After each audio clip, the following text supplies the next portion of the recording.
Assalamualaikum semuanya, selamat datang di channel Obrolan Fighter. Sang juara kelas featherweight UFC yaitu Alexander Volkanovski telah menjelaskan apa poin-poin permainan Islam Makhachev yang dia cari tahu menjelang UFC 284. Ini adalah pertarungan juara versus juara di acara pay-per-view kedua tahun 2023. Di hadapan penonton Australia, Volkanovski berharap untuk memperpanjang warisan yang lebih jauh dalam meraih status pemegang gelar 2 divisi. Nah, untuk bisa mendapatkannya, Volkanovski harus mengakhiri kekuasaan sang raja saat ini di kelas lightweight. Siapa lagi kalau bukan Islam Makhachev dalam pertahanan gelar pertamanya, di mana Islam baru memenangkan sabuk tersebut Oktober lalu di UFC 280. Super fight ini akan menandai awal kekuasaan Islam Makhachev di atas gunung seberat 155 pound. Itu sebuah kesempatan bagi Volkanovski untuk melebarkan sayapnya melampaui divisi kelas featherweight, di mana ia telah memerintah dengan 4 retensi sukses sejak penobatan 2019.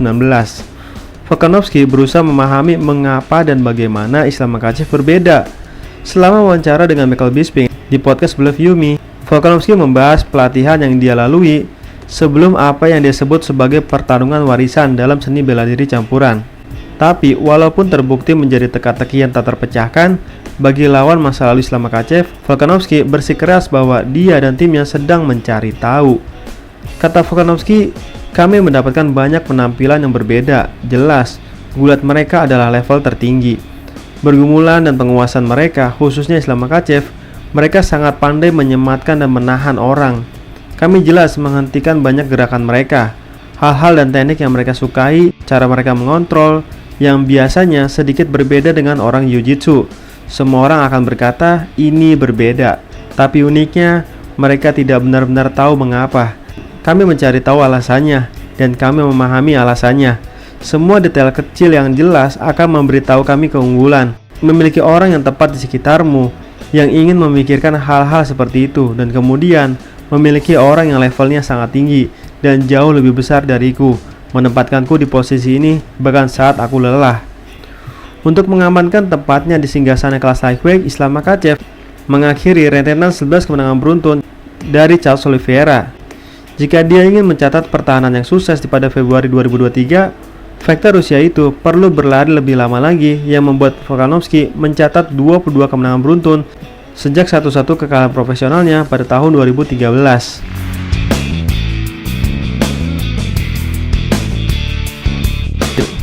Presiden Eagle FC telah berbicara tentang kepergian MMA yang dilaporkan dari pendiri promotor, sekaligus mantan juara kelas lightweight UFC yaitu Khabib Nurmagomedov. Di dalam oktagon, Khabib mencapai prestasi yang luar biasa. Pensiun pada tahun 2020 setelah tidak terkalahkan sepanjang karir profesionalnya. Faktor usia itu mengakhiri tugas aktifnya dalam olahraga tersebut setelah mempertahankan gelar kelas lightweight melawan Justin Gaethje di UFC 254. Hasil yang menandai retensi sukses ketiganya dan memperpanjang rekor tak terkalahkan menjadi 29-0.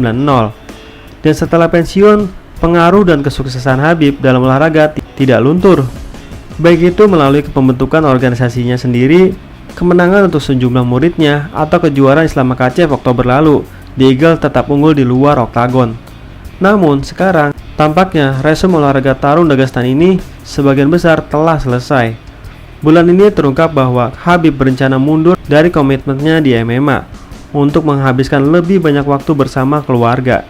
Sementara itu, beberapa orang skeptis tentang laporan tersebut, seperti halnya ketika Khabib pertama kali mengumumkan pensiun.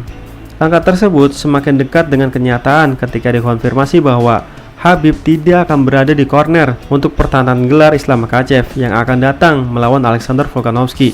Sejak berita itu keluar, sejumlah tokoh terkemuka telah memberikan pandangan mereka tentang keluarnya Khabib dari MMA. Yang terbaru tentu dekat dengan legenda UFC.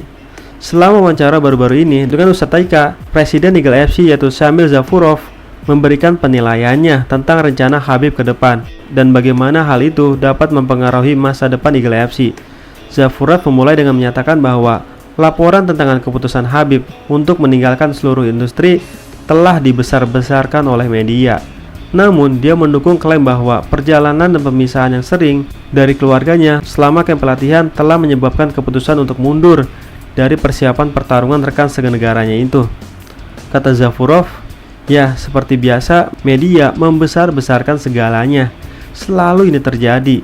Saya sendiri telah membaca banyak hal, jadi pahamilah saya. Saya selalu tahu bahwa cepat atau lambat hal-hal akan terjadi seperti ini. Habib hanya mengumpulkan orang-orang itu dan menjelaskan kepada mereka bahwa dalam setahun terakhir dia tidak melewatkan satu kompetisi pun. Ya, kami memiliki tim besar. Orang-orang selalu berkompetisi dan berlatih. Jadi, dia memiliki situasinya, menimbanginya, dan menyadari bahwa dalam setahun terakhir dia hanya di rumah 2-3 bulan saja. Sepanjang waktu, dia bepergian ke kompetisi, pertandingan, dan latihan. Itu bukan latihan 1 atau 2 hari, melainkan beberapa membutuhkan waktu sebulan, 2 minggu, 3 minggu. Anda harus bergerak bersama mereka. Jadi dia memikirkannya, duduk dan memutuskan bahwa dia tidak menyinggung salah satu orang. Dia akan memberitahu mereka bahwa mereka semua sekarang adalah profesional sejati dan telah mencapai hasil yang luar biasa. Jika Anda pergi dengan satu fighter, Anda tidak bisa pergi dengan fighter lain. Tetapi sementara itu Zafurov mencatat bahwa Habib memang berencana untuk menghabiskan lebih banyak waktu dengan keluarganya dan menghindari jadwal padat yang dibawa oleh pelatihan begitu banyak fighter. Dia tidak percaya bahwa The Eagle mungkin meninggalkan olahraga ini secara total. Kata Zafurov, dia hanya ingin menghabiskan lebih banyak waktu dengan keluarganya. Itu saja. Dengan itu tentu saja, seperti yang bisa Anda bayangkan, dengan cepat dia akan pergi. Kemana dia akan pergi? Dia memiliki sekolah MMA sendiri. Dia membuka markasnya di pegunungan. Saudara laki-laki, sepupu, dan keponakan ada di sana. Sepupunya bersaing. Jadi, apakah dia akan pergi begitu saja? Tentu saja. Seperti sebelumnya, tidak akan ada waktu seperti itu lagi. Tapi untuk pergi begitu saja, saya rasa tidak mungkin. Meskipun status dan kehadiran Habib di masa depan masih tampak agak tidak pasti, Zafurov berharap bahwa satu air yang terus dibenamkan oleh Habib adalah Eagle FC. Jika tidak, Zafurov mengatakan promotornya akan berantakan.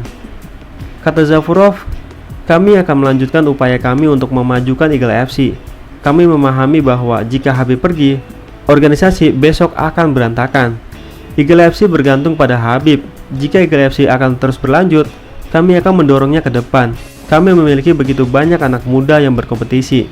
Jika kami tidak ingin berhenti dan meninggalkan ini begitu saja, tetapi jika Eagle FC mulai menghabiskan banyak waktunya, maka tentu saja keesokan harinya dia akan memberitahu kami, "Hai teman-teman, maaf, tapi ini bukan yang saya katakan. Tapi ini bukan yang saya katakan kepada tim yang akan saya tinggalkan." Jadi, jika harus melangkah dengan hati-hati dalam beberapa banyak yang kita minta darinya, bebaskan dia sedikit. Pastikan untuk tidak membebani dia. Dan untuk saya sendiri sebagai presiden, untuk tidak selalu memanggilnya ke setiap acara. Tapi Eagle FC adalah promotor, akan sulit tanpa Habib, bahkan tidak hanya sulit, melainkan itu akan berantakan. Jadi kami memintanya untuk tinggal bersama kami untuk saat ini. Habib mendirikan Eagle FC pada tahun 2020 setelah membeli Gorilla Fighting Championship seharga $1 juta. Meskipun promotor tersebut sebagian besar mengadakan acara di Rusia, Kazakhstan, dan Kyrgyzstan, Eagle FC melakukan debutnya di Amerika Serikat pada tahun 2022. Organisasi menyelenggarakan 3 acara di FTX Arena di Miami, Florida. Selain tokoh-tokoh MMA terkemuka seperti Chael Sonnen dan Henry Cejudo yang ditampilkan sebagai komentator, orang-orang seperti Kevin Lee, Diego Sanchez, Junior Dos Santos, Hector Lombard, Ray Borg, dan Rashad Evans berkompetisi di event tersebut. Promotor tersebut telah menyelenggarakan satu acara sejak Agustus lalu dan saat ini tidak mengiklankan kartu yang akan datang. Nah, itulah obrolan kita hari ini. Apa tanggapan teman-teman? Silahkan tulis di kolom komentar ya. Sekian dan terima kasih.